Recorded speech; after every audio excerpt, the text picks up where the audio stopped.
Assalamualaikum warahmatullahi wabarakatuh. Perkenalkan, kami dari kelompok 2 Bahasa Indonesia 17 ingin mempresentasikan hasil dari penelitian kami dengan judul Pengaruh Penggunaan Bahasa Jaksel sebagai Gaya Komunikasi di Kalangan Milenial ITS 2021 terhadap esensi berbahasa Indonesia yang baik dan benar. Sebelumnya, perkenalkan anggota kelompok kami. Yang pertama ada saya sendiri, Amira Adaranisa Wahyudi dengan NRP 1147. Ada saya Yana Rugra dengan RT 83. Kemudian ada saya Elo Amerio dengan RP 090.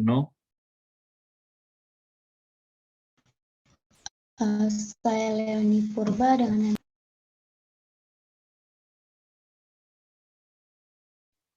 Terakhir ada saya Lina Kusuni Pratiwi dengan NRP terakhir 1006.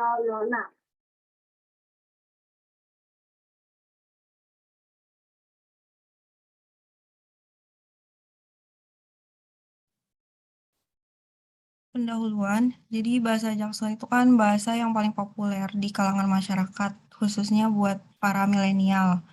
Nah, penggunaan bahasa Jaksel itu menyimpang dari hakikat berbahasa Indonesia yang baik dan benar, karena masyarakat itu harusnya menggunakan bahasa Indonesia secara utuh ketika sedang berkomunikasi dengan orang lain. Karena bahasa Indonesia itu bahasa yang dimengerti oleh sebagian besar populasi di Indonesia. Tujuan penulisan ini tuh untuk menganalisis seberapa besar sih pengaruh penggunaan bahasa Jaksel terhadap esensi berbahasa Indonesia yang baik dan benar.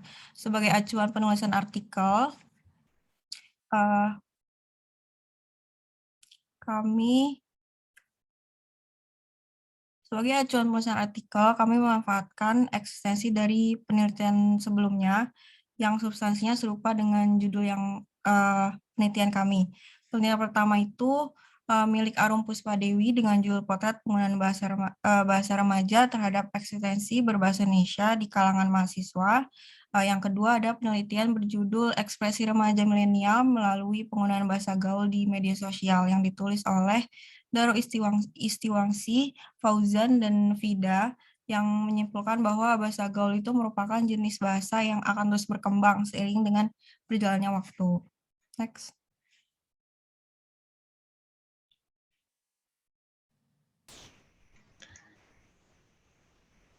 Adapun tinjauan pustaka yang pertama yaitu bahasa Jaksel. Bahasa Jaksel adalah bahasa yang tidak perlu diragukan lagi kepopulerannya. Kebiasaan untuk mencampur bahasa Indonesia dengan bahasa asing terkesan telah mendarah daging dalam kehidupan para milenial. Sifat anak muda yang cenderung menyukai hal baru merupakan faktor utama dari langgengnya bahasa Jaksel di Indonesia. Bahasa Jaksel kerap kali dipandang sebagai batu loncatan untuk membangun personal branding di dalam sistem sosial. Para milenial enggan menggunakan bahasa Indonesia yang utuh sebab merasa jenuh dengan bahasa ibu yang selama ini dipelajari. Efeknya, banyak generasi muda yang memiliki pandangan bahwa bahasa Indonesia adalah bahasa yang monoton dan remeh. Hal tersebut menggiring para milenial untuk mempelajari bahasa asing dan mengaplikasikannya dalam satu kalimat yang sama dengan bahasa Indonesia. Selanjutnya adalah generasi milenial. Generasi milenial memiliki arti yang berbeda antar peneliti. Elwood Carson dalam bukunya yang berjudul The Lucky Few, Between the Greatest Generation and the Baby Boom, tahun 2008 mengartikan bahwa generasi milenial adalah mereka yang lahir dalam rentang tahun 1983 sampai 2001. Sementara menurut Hasanuddin Ali dan Linik Purwandi di buku Milenial Nusantara tahun 2017, gelar milenial adalah mereka yang lahir antara tahun 1981 sampai 2000. Di sisi lain, para peneliti sosial memutuskan untuk mendeskripsikan generasi milenial sebagai generasi yang lahir pada tahun 1980 sampai 2000-an.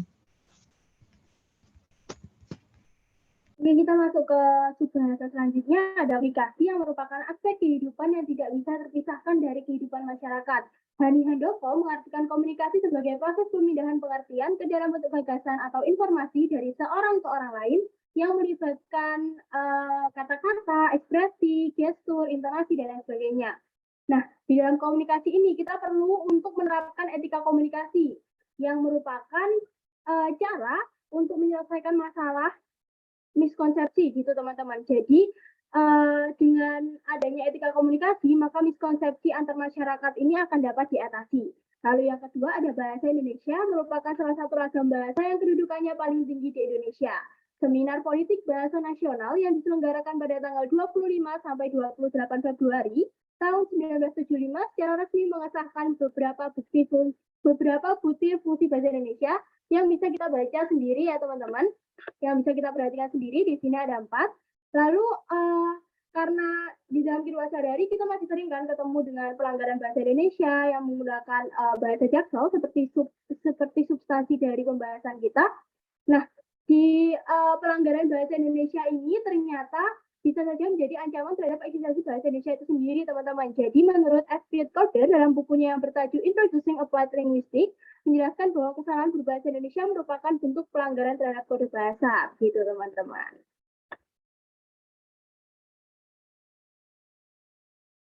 Selanjutnya ada metode penelitian. Metode penelitian yang kita pilih adalah metode kualitatif, di mana penulis akan menyebarkan kuesioner secara online melalui beberapa platform media sosial. Adapun jangkauan kuesioner tersebut adalah mahasiswa atau mahasiswi Institut Teknologi 10 November angkatan tahun 2001 seperti judul kami. Kemudian ada hasil penelitian dan pembahasan. Mencantumkan 9 pertanyaan yang dibagi menjadi 2 jenis, yaitu identitas diri serta pendapat pribadi tentang tren bahasa Jaksel. Terdapat 23 mahasiswa atau mahasiswi Institut Teknologi 10 November tahun 2021 yang berkenan mengeluarkan waktu untuk mengisi kuesioner. Berikut adalah contoh pertanyaannya. Pemahaman responden terkait bahasa Jaksel pun berbeda-beda. Dapat disimpulkan semua pendapat tersebut ke dalam satu definisi, bahwa bahasa Jaksel adalah bahasa yang mencampur adukan antara bahasa Indonesia dan bahasa Inggris di satu kalimat. Rata-rata para responden lebih sering menggunakan bahasa Jaksel untuk berkomunikasi dengan teman sebaya daripada dengan seseorang yang usianya lebih muda. Bahkan tidak menggunakan komunikasi bahasa Jaksel dengan seseorang yang lebih tua.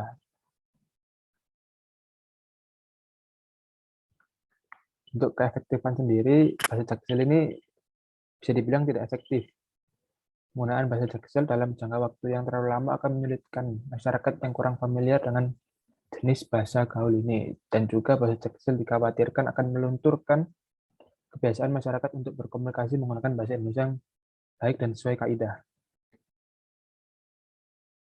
Untuk pembahasan, pada hasil yang sudah dijelaskan menunjukkan bahwa fakta sebagian besar mahasiswa-mahasiswi Institut Teknologi 10 November tahun angkatan 2021 merasa familiar dengan eksistensi bahasa Jaksel. Hanya saja beberapa di antara mereka memilih untuk tidak menggunakan bahasa Jaksel saat berkomunikasi dengan orang lain. Kebutuhan tersebut didominasi oleh faktor kekhawatiran mereka akan lunturnya bahasa Indonesia. Penggunaan bahasa Jaksel secara terus-menerus merupakan salah satu bentuk pelanggaran kode etik berbahasa.